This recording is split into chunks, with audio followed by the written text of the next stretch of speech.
Coming back from a trip, I found my bags on the sidewalk with a note. If you want to stay here, we have the garage. Signed, your loving daughter-in-law. Before the taxi arrived, I called the bank. I was the one paying the mortgage. Check, I'm glad to have you here. Follow my story until the end and comment the city you're watching from, so I can see how far my story has reached. I stared at my 4 suitcases neatly lined up on the sidewalk, unable to process what I was seeing. After a week visiting my sister in Colorado, all I wanted was to sink into my favorite armchair with a cup of tea. Instead, I found myself locked, out of my own home. Rain clouds gathered overhead as I picked up the note tucked under the handle of my largest suitcase. The handwriting was unmistakable, sharp, slanted letters that always seemed to be in a hurry. If you want to stay here, we have the garage. Your dear daughter-in-law. My hands trembled as I read the words again. I'd lived in this house for 35 years. Richard and I had built it together when Gregory was just a baby. We'd planted every tree in the yard, selected every fixture, painted every wall.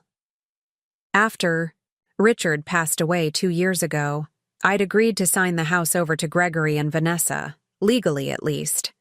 But I was the one still secretly paying the mortgage. I fumbled for my phone and dialed the bank before the taxi even pulled away, needing confirmation of what I already knew. Yes, Mrs. Wilson, we show your automatic payment of $1,867 went through last Friday as scheduled, the customer service representative confirmed. Thank you, I whispered, ending the call. A heavy drop of rain splashed on my forehead as I stood. There, 68 years old, staring at my belongings on the sidewalk. The sky opened up then, as if giving me permission to break down too. I should have seen this coming. The sideways glances between Gregory and Vanessa whenever I mentioned redecorating my kitchen. The not-so-subtle comments about senior communities, where I wouldn't have to worry about yard work. The way they'd rearranged the living room while I was visiting my sister last Christmas, moving my reading chair to the basement. Small things that weren't so small after all. The garage door was unlocked. Inside, a twin mattress had been placed against one wall, with a small nightstand and lamp beside it. My clothes had been hung on a portable rack. My books, photos, and keepsakes were stacked in cardboard boxes labeled Mom's Stuff in Vanessa's handwriting. I sank onto the mattress, the concrete floor cold beneath my feet. Through the small window, I could see the house where I'd raised my son, buried my husband, and apparently lost my place in the world. My phone buzzed with a text from Gregory. Mom, we need the space. Vanessa has been asking for a home office. For months. The garage apartment has everything you need. Don't make this difficult. Don't make this difficult. As if I were the problem. I'd never been one to cry easily, but the tears came then, silent and hot against my cheeks. I thought of all the nights I'd stayed up with Gregory when he had asthma attacks as a child. The second job I'd taken to pay for his college when Richard's business hit a rough patch. The weekends I'd spent watching the grandkids so Gregory and Vanessa could have couple time. And now I was reduced to a burden, an inconvenience to be tucked away in the garage. I didn't respond to Gregory's text. Instead, I called Martha, my oldest friend. Audrey? What's wrong? She asked, immediately sensing the catch in my voice. I need a place to stay, I managed to say, the words sticking in my throat like shards of glass. They've put me in the garage. Martha didn't ask for explanations. I'll be there in 20 minutes, she said. As I waited, sitting on that thin mattress surrounded by the boxed-up remnants of my life, I made a decision. This house had been my heart for 35 years. I'd poured everything into it, my love, my savings, my dreams, and now they thought they could simply push me aside? The garage door rattled as the rain intensified outside. I looked at my trembling hands and slowly curled them into fists. They had no idea who they were dealing with. I wasn't just Gregory's mother or Richard's widow. I was Audrey Wilson, and I was done being invisible. Martha's spare bedroom wasn't much, but at least it had a door that locked and windows that let in actual sunlight. After 3 days at the Sunset Motel, a name that felt eerily appropriate for this chapter of my life, I was grateful to be somewhere that didn't charge by the night. "You can stay as long as you need," Martha insisted, setting a mug of coffee in front of me. "Jim and I rattle around in this house like 2 peas in a barrel since the kids moved out." I wrapped my hands around the warm mug. "I appreciate it, but this can't be permanent. I need to figure out what to do about the house." "You mean your house?" Martha corrected, her eyes narrowing. "The one you're still paying for." Martha had been my friend for over 30 years. She'd known Richard, had watched Gregory grow up, had been there through the good times and bad. And unlike my own son, she remembered who I was before I became invisible. "I keep thinking about when it all started to change," I said, staring into my coffee. "After Richard died, I thought giving Gregory and Vanessa the house would help them. They'd just had Emma. Money was tight. And they took advantage," Martha finished. The memories surfaced like bruises I'd been avoiding pressing on. 6 months after the funeral, Vanessa had started rearranging the house, claiming it needed updating. My suggestions were dismissed. My belongings migrated to closets, then to the basement, then to storage bins. You know what Vanessa said when I objected to her throwing out Richard's fishing gear? "We need to move forward, not live in a museum." As if my husband's memory was just clutter to be cleared away. Martha reached across the table and squeezed my hand. "What about Gregory? Surely he stood up for you." I laughed, a hollow sound that surprised even me. Gregory said I was being difficult, that I needed to adapt to the new normal. His new normal apparently meant forgetting his father and sidelining his mother. The control had been so gradual I barely noticed it happening. First, they took over the kitchen, criticizing my cooking. Then came complaints about my TV shows being too loud, my friends visiting too often, my gardening taking up too much of their yard. Each surrender on my part only emboldened them further. "The worst part is, I enabled it all," I admitted. "I kept paying the mortgage because I was afraid they'd struggle financially. I wanted to help them, to be useful, to be loved," Martha said softly. The truth of her words stung. I'd been buying my place in that house, in my own son's life, one mortgage payment at a time. My phone buzzed with a text from Gregory. "Mom, when are you coming to get the rest of your things? We need to convert the garage for Emma's playroom." I showed Martha the message, my hand trembling slightly. "That ungrateful little—" She bit off the word. "Audrey, there's something you should know. I didn't want to tell you because I knew it would hurt, but you deserve the truth." My stomach tightened. "What is it?" Last month at book club, Vanessa was there. She'd had a few glasses of wine and started talking about their plans. "They're putting the house on the market, Audrey. They want to buy that new construction in Oakwood Hills." The room seemed to tilt sideways. "They're selling my house?" "They think it's their house," Martha said gently. "And technically, legally, it is. But morally? That's another story." I thought of the 35 years of memories embedded in those walls. Richard and I bringing baby Gregory home. Birthday parties. Christmas mornings. The garden Richard had built for our 20th anniversary. My husband's last breaths in our bedroom, surrounded by the life we'd created together, and they were going to sell it all to strangers without a second thought. "What am I going to do?" I whispered. Martha's eyes hardened with resolve. "First, you're going to stop paying their mortgage. Let's see how quickly their plans change when the bank starts calling. But what about my credit? Second," she continued, "you're going to talk to my nephew Brian. He's a lawyer who specializes in elder rights. There has to be some legal recourse here." "I'm not elderly," I protested weakly. Martha arched an eyebrow. "You're old enough to be treated with respect, which is not what's happening here." She was right. For 2 years, I'd been shrinking myself, becoming smaller and quieter to avoid being a burden. And where had it gotten me? Evicted from my own home, my belongings packed in boxes, my existence reduced to an inconvenience. As the reality of my situation crystallized, something else emerged from beneath the hurt and betrayal, a slow-burning anger that felt almost foreign after years of accommodation. "Okay," I said, straightening my shoulders. "Let's talk to Brian." Martha squeezed my hand. "That's my girl. And Audrey, remember who you are. You're not just Gregory's mother or Richard's widow. You're Audrey Wilson. And it's about time everyone remembered that."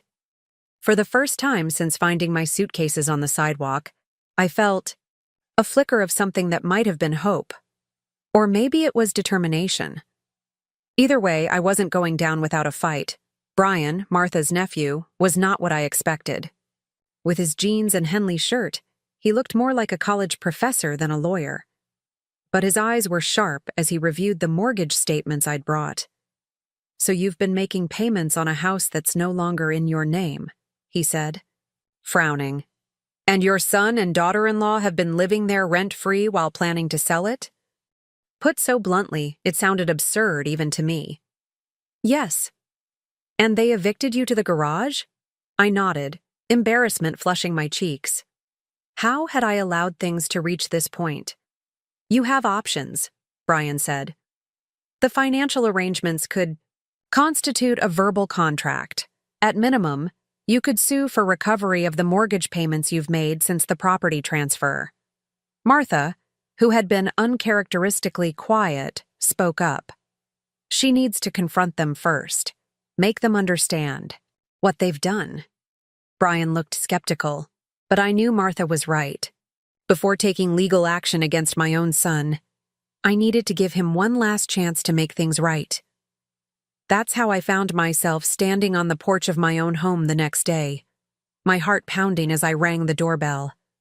I'd lived in this house since before Gregory was born, yet here I was, a visitor requiring permission to enter.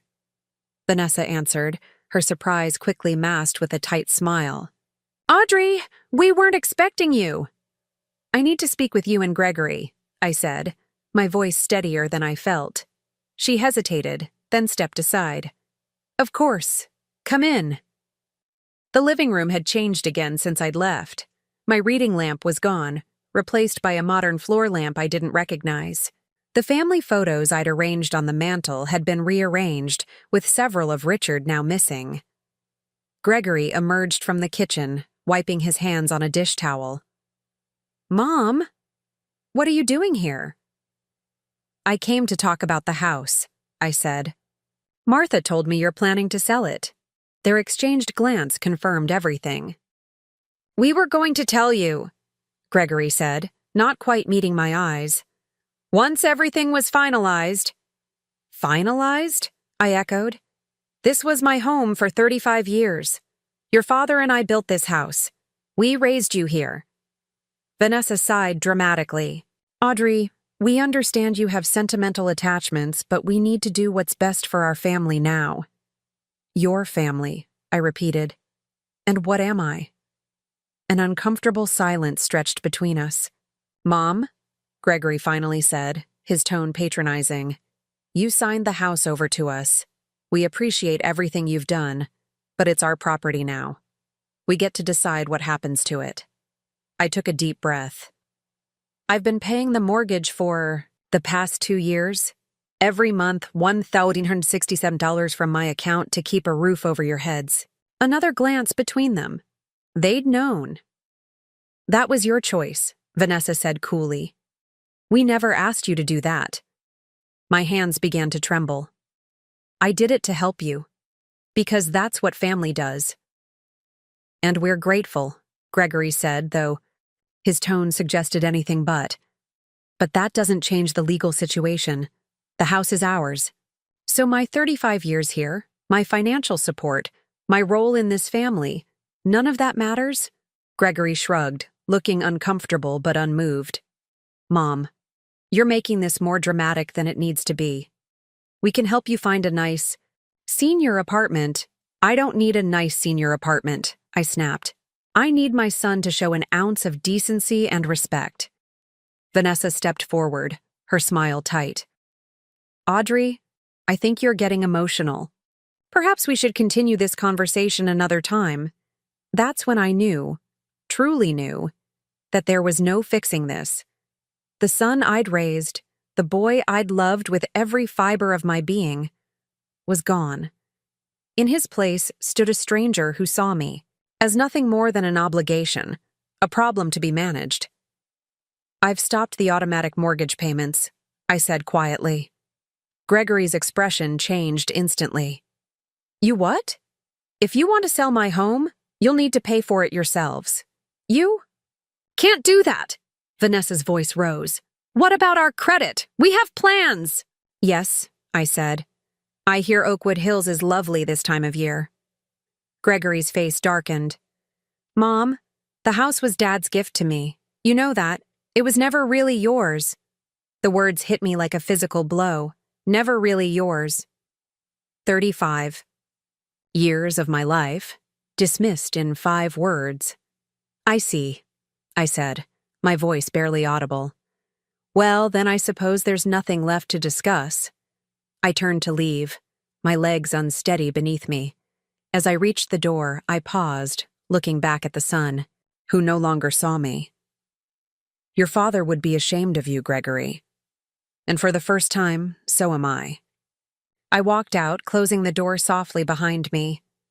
The spring air felt cool against my hot cheeks as I made my way down the driveway, away from the home that had never truly been mine. Something had broken inside me today, but something else, something stronger, had been forged in its place. You did what? Martha asked, her coffee mug suspended halfway to her lips. I stopped the payments, I repeated, still shocked by my own boldness. I told them if they want to sell the house, they'll need to pay for it themselves. Martha set her mug down with a definitive thunk. Well, it's about time. Brian, who had insisted on joining us after my confrontation, looked less enthusiastic. It's a good first step, but we need to protect you legally. If your name isn't on the title anymore, you could be liable for the missed payments without any claim to the property. The adrenaline that had carried me through the confrontation was fading, leaving room for doubt to creep in. Have I made a terrible mistake? No, Martha said firmly. You've finally stood up for yourself. Brian tapped his pen against his legal pad. Let's be strategic about this. I'm going to contact the bank tomorrow, explain the situation, and see what options we have. In the meantime, you need to gather every shred of evidence that shows you've been making these payments. I nodded, thinking of the meticulous financial records Richard had taught me to keep. At least I had that. What about my things still at the house? I asked. Martha squared her shoulders. I'll go with you to collect them.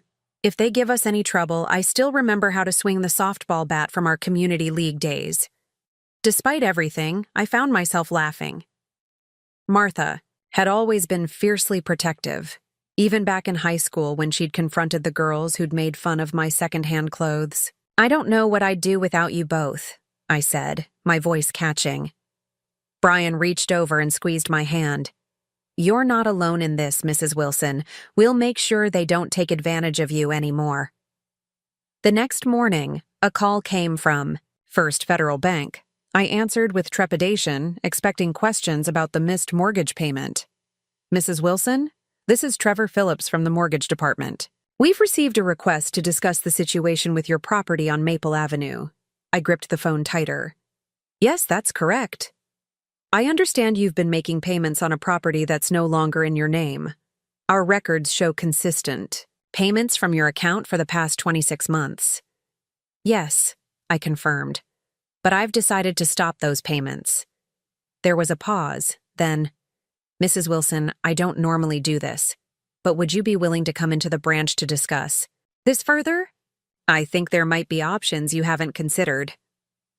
2 hours later, I sat across from Trevor, a kind-faced man about my son's age, as he explained something called an equitable lien. Essentially, by consistently paying the mortgage on a property from which you derive no benefit, you may have established an interest in the property, even without being on the title. Hope fluttered in my chest. What does that mean exactly? It means you could potentially place a lien on the property for the amount you've contributed. They wouldn't be able to sell without addressing that lien. For the first time since finding my suitcases on the sidewalk, I felt a glimmer of control returning. "There's something else," Trevor said, lowering his voice slightly. "Your son called this morning, quite upset about the missed payment. He seemed unaware of how mortgages work. I wasn't surprised. Gregory had always relied on others to handle the practical aspects of life. First Richard and me, now Vanessa. And apparently my monthly payments. What did you tell him?" "That missed payments affect credit scores and could eventually lead to foreclosure proceedings," Trevor said. He didn't take it well. As if on cue, my phone buzzed with a text from Gregory. "Mom, we need to talk about the mortgage, ASAP." I showed Trevor the message. "What would you like to do, Mrs. Wilson?" he asked. It was such a simple question, but no one had asked me that in years. What did I want? Not just regarding the house, but with my life? I thought of the confrontation with Gregory and Vanessa, their casual dismissal of my contributions, their assumption that I would continue to finance their dreams while being relegated to the garage. "I want what's rightfully mine," I said, surprising myself with the firmness in my voice. Trevor nodded, respect evident in his expression. "Then let's make that happen." That afternoon, armed with information from Trevor and legal advice from Brian, I took another unexpected step in my new life. I applied for a job. The help wanted sign in the window of Rosie's cafe had caught my eye as I walked back to Martha's house. "You want to wait tables?" Martha asked, eyebrows raised when I told her. "I was a waitress all through college," I reminded her, "and I need my own income, my own life. I can't just hide out in your spare room forever." Martha considered this. "Well, Rosie's does have the best pie in town." 2 days later, I had my first shift. My feet ached and my back screamed by the end of it. But the tips in my pocket were mine, earned by my own hands. The simple satisfaction of that was something I hadn't felt in years. When I returned to Martha's, exhausted but oddly invigorated, there were 6 missed calls from Gregory on my phone. I listened to the first voicemail. "Mom, the bank called about the mortgage. They mentioned something about a lien? What are you doing? Call me back immediately." I deleted it without listening to the others. For once, Gregory would have to wait for my convenience, not the other way. Around. Martha brought me a glass of wine and sat beside me on the porch swing. "How does it feel?" she asked softly. I considered the question, watching the sunset paint the sky in shades of pink and gold. "It feels like I'm finally waking up," I said. "Like I've been sleepwalking since Richard died. And now you're Audrey again," Martha finished for me. I nodded, raising my glass in a small toast. "To Audrey Wilson. It's nice to finally meet her." After 3 weeks of working at Rosie's cafe, I had settled into a routine that felt surprisingly comfortable. My tips were modest but steady, and the physical work kept my mind occupied. More importantly, I had a purpose again. Somewhere to be. People who relied on me. A life that was entirely my own. Which is why the sight of Gregory standing awkwardly by the hostess stand sent a jolt through me. "Mom," he said, his voice softer than I'd heard it in years. "Can we talk?" Rosa, the owner, caught my eye from behind the counter. "Take 15 if you need it, Audrey." I nodded and led Gregory to a corner booth, away from my regular customers, who had become something like friends. "You look different," he said, studying me. I smoothed down my apron. "I am different." Gregory shifted uncomfortably. "Mom, about the house." "I'm not discussing that here," I interrupted. "If that's why you came, you're wasting your time. Please, he said, a note of desperation creeping into his voice. Vanessa and we're in trouble. The bank called about a lien, and our credit score is dropping because of the missed payments. I observed my son, his expensive watch, his carefully styled hair, the subtle scent of cologne that probably cost more than I made in a day at Rosie's. Everything about him screamed entitlement and comfort, a life cushioned by other sacrifices. What do you want from me, Gregory? He leaned forward. We need you to lift the lien and resume the payments, just until we can sell the house. The sheer audacity of it almost made me laugh. And what do I get in return? We'll make sure you're taken care of, he said, as if offering a great kindness. There's a really nice senior community in Westbrook. Stop, I said, raising my hand. I'm not interested in being taken care of. I've been taking care of myself and you for years. Mom, be reasonable. You can't keep working here. He gestured around the cafe dismissively. You're almost 60. 58, I corrected. And I'm doing just fine. Gregory's face hardened slightly, his mask of contrition slipping. Fine. What do you want? A percentage of the sale? I studied him, this stranger wearing my son's face. I want my home back. He blinked, then laughed nervously. That's not possible. We've already made an offer on the house in Oakwood Hills. Not my problem. Gregory's expression darkened. It is your problem if you want a relationship with your granddaughter. With any of us. The threat hung in the air between us. Ugly and explicit. My own son was using my love for his daughter as leverage. Are you threatening to keep Emma from me? He had the decency to look slightly ashamed, but pressed on. I'm just saying that families need to support each other. Vanessa and I have a plan for our future, and you're standing in the way. The way I stood in the way when I paid your college tuition? Or when I watched Emma every weekend so you and Vanessa could have couple time? Or when I signed over the house and kept making payments so you could save for that boat you bought last summer? Gregory flushed. That's not fair. No, I agreed. It's not. My break was almost over. I slid out of the booth and stood, straightening my apron. I need to get back to work. Mom, please. Gregory's voice cracked slightly. We need this. The house in Oakwood Hills is perfect. We can't lose it. For a moment, I saw the little boy who used to climb into my lap with scraped knees, looking to me to make everything better. But that boy was gone. In his place sat a man, who saw me as nothing more than a means to an end. I'll think about it, I said finally.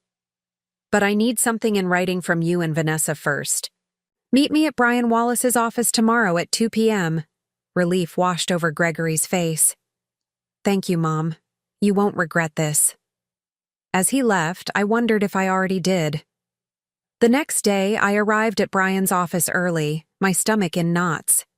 I'd barely slept, going over and over the decision I'd reached in the middle of the night. Gregory and Vanessa arrived precisely at 2, both dressed as if for a business meeting. Vanessa's smile was tight but triumphant as they took seats across from Brian's desk. Thank you for coming, Brian began formally. Mrs. Wilson has considered your request regarding the property on Maple Avenue. We appreciate that, Vanessa interjected smoothly. We're certain we can reach an agreement that benefits everyone. Brian slid a document across the desk. This is what Mrs. Wilson proposes. Gregory picked it up, scanning the contents. His expression shifted from hopeful to confused to angry in seconds. What is this? He demanded. That, I said calmly, is my condition for lifting the lien. I will resume mortgage payments, but the house will be sold to me, not to strangers. Vanessa snatched the paper from Gregory's hands. This is ridiculous. You want us to sell you the house for the remaining mortgage balance? It's worth at least 3 times that. It's worth exactly what I've put into it, I replied. 35 years of payments, repairs, and improvements. Gregory's face had turned an alarming shade of red. You can't do this. The house is legally ours, with a lien against it. Brian pointed out, which significantly complicates any potential sale. We'll fight this, Vanessa said, her voice cold. We'll get our own lawyer. I nodded, having expected this reaction. You can try, but the legal proceedings will take time. Months, maybe years. Your credit scores will continue to suffer, and that dream house in Oakwood Hills will go to someone else. The truth of this sank in visibly. Gregory and Vanessa had overextended themselves, counting on a quick sale of my house to finance their upgrade. You planned this all along, Gregory accused, his voice barely above a whisper. From the moment we moved you to the garage. No, I said quietly. I just finally stopped allowing myself to be used. Vanessa stood abruptly. We need to discuss this privately. As they stepped out, Brian gave me an approving nod. You're doing the right thing, Mrs. Wilson. I wasn't so sure.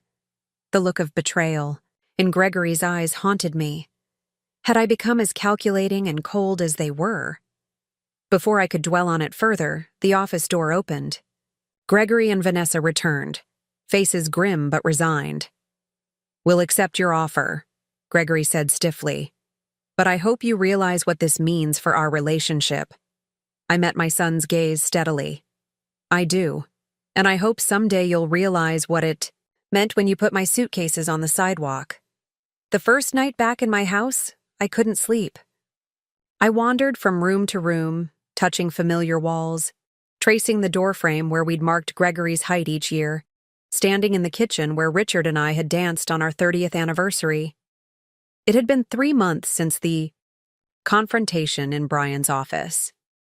3 months of legal paperwork, of tense exchanges with Gregory and Vanessa as they reluctantly moved out, of rebuilding my life piece by piece. The house felt both familiar and strange. Vanessa had repainted several rooms in trendy grays and whites, removing the warm yellows and blues Richard and I had chosen. The kitchen had been remodeled with sleek, impersonal appliances, but underneath the cosmetic changes, the bones of the home remained. The squeaky third step on the staircase, the way sunlight filtered through the bay window in the afternoons, the slight tilt to the floor in the upstairs hallway that Richard could never quite fix. I stood in the master bedroom, now empty of furniture except for the bed I'd brought from Martha's spare room. This room, where Richard and I had shared our lives, where he had taken his last breath, felt sacred somehow. I'm home, I whispered, as if he might hear me. The silence that answered wasn't lonely, just peaceful. For the first time in years, I was exactly where I belonged. The doorbell rang the next morning as I was unpacking my modest collection of dishes. I opened it to find Martha holding a pot of soup and a bottle of wine. Housewarming, she announced, marching past me into the kitchen. Though I suppose it's technically a homecoming. I laughed, following her. It feels like both, honestly. Martha set her offerings on the counter and turned to survey the kitchen. Good Lord, what did that woman do to your beautiful oak cabinets? Painted them gray and replaced all the handles with something called brushed nickel, I said. Apparently, oak is passé, Martha snorted. You know what's passé? Throwing your mother-in-law out on the street. We both laughed, though the hurt beneath the humor was still raw. Have you heard from them? Martha asked as she helped me unpack. I shook my head. Not since the closing. Gregory made it clear that I'd chosen the house over them. That's not what happened, and you know it, Martha said firmly. You chose self-respect. There's a difference. I wasn't sure Gregory would ever see it that way, but I had made peace with my decision. The alternative, continuing to let them use me while treating me like an afterthought, was no longer acceptable. Well, Martha said, opening the wine, to new beginnings. We clinked glasses, and I felt a surge of gratitude for this woman who had stood by me when my own family hadn't. The following weeks brought a steady rhythm to my days. Mornings at Rosie's Cafe, afternoons spent slowly restoring the house to something that felt like mine again. I didn't have the money to replace all of Vanessa's modern updates, But I could add touches that brought back the warmth. Colorful throw pillows, family photos returned to the mantel. Richard's fishing gear hung proudly in the den. One Saturday morning, I was planting tulip bulbs in the front garden when a familiar car pulled into the driveway. My heart jumped to my throat as Gregory stepped out, looking uncertain. He stood awkwardly at the edge of the garden. The flowers looked nice. I nodded, not trusting my voice. Dad always loved tulips, he continued, glancing around the yard. I remember him planting them every fall. I brushed dirt from my hands. What brings you here, Gregory? He shifted uncomfortably. We didn't get the house in Oakwood Hills. I wasn't surprised. Their credit had likely been too damaged by the missed mortgage payments. I'm sorry to hear that, I said, meaning it despite everything. Gregory looked down at his shoes, expensive loafers now gathering dust from the garden. We found an apartment instead. It's small, but it's teaching us some perspective, I guess. I waited, sensing there was more. Vanessa's pregnant again, he said finally. The baby's due in January. Congratulations, I said softly, wondering if this news was meant to hurt me, to remind me of what I'd be missing. Gregory met my eyes for the first time. Emma asks about you. She doesn't understand why we don't visit Grandma anymore. A pain, sharp and sweet, lanced through my heart. I missed my granddaughter fiercely. She's welcome here any time, I said. So are you. Gregory nodded, then hesitated. Mom, I've been thinking about everything, about what happened. I held my breath, not daring to hope for real understanding. I'm not saying we handled things well, he continued, choosing his words carefully. But you chose a house over your family. I don't know if I can forgive that. My momentary hope deflated. He still didn't see it. I didn't choose a house, Gregory, I said quietly. I chose not to be erased. There's a difference. He frowned, clearly not agreeing. Anyway, I thought you should know about the baby, and maybe Emma could visit sometimes, if that's okay. It wasn't an apology, not even close. But it was a small opening, a tiny crack in the wall between us. I'd like that, I said. After Gregory left, I sat on the porch swing, processing the encounter. The relationship with my son was damaged, perhaps irreparably. He still couldn't see how deeply he had hurt me, how fundamentally he had betrayed my trust. But he had come today, had reached out, however inadequately. It was a start, not an ending. That evening, Martha and her husband Jim came over, along with Rosa from the cafe and Brian and his wife. We sat in my backyard, the same yard where I'd hosted Gregory's high school graduation party, where Richard and I had celebrated anniversaries, where life had unfolded in all its messy glory. As twilight settled around us, the conversation flowing, easily among these people who had become my chosen family, I felt a profound sense of peace wash over me. A toast, Martha declared, raising her glass, to Audrey Wilson, who reminds us all that it's never too late to reclaim your life. Everyone clinked glasses, smiling warmly at me. Later, as the stars emerged in the clear summer sky, I sat alone, on the porch, listening to the familiar creaks and sighs of my house. I thought of Richard, of the life we'd built, of the son we'd raised who had somehow lost his way. I thought of the woman I'd become in these past months, stronger, more determined, unwilling to be diminished for anyone's convenience. The house around me wasn't just walls and a roof. It was a testament to survival, to resilience, to the quiet, unstoppable power of a woman who had finally learned to put herself first. I was home, not just in this house, but in my own life. And for the first time in years, that life stretched before me full of possibilities that were entirely my own.